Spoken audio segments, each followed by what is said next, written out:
So तुमच्या families किती connected आहेत एकमेकांशी, म्हणजे राहुल सर असतील किंवा तुमच्या पत्नी असतील, सो किती कनेक्टेड आहात तुम्ही?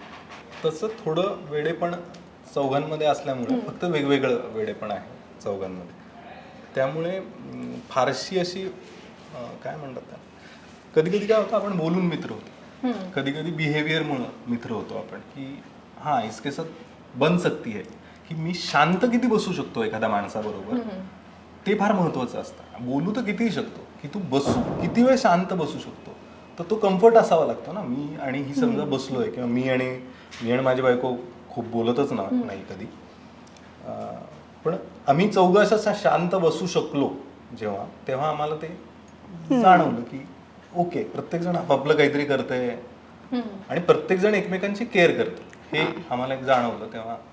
आणि आता असं झालं की म्हणजे हा मुंबईत आलाय शूटिंगसाठी, तर तो आमच्याकडे राहतो, किंवा मी पुण्यात गेले तर मग कुठेतरी जाऊन राहायचं असं नाही, पुण्यात गेल्यावर ह्याच्याच घरी. आणि जर मी गेले नाही तर ह्याची बायको माझ्यावर चिडते की तू हॉटेलमध्ये का, म्हणजे नाटकाच्या प्रयोगाला वगैरे कधी मी गेले पुण्यात तर मला तिने ओरडली होती, तिकडे का गेलेस तू, तू आधी घरी आहे.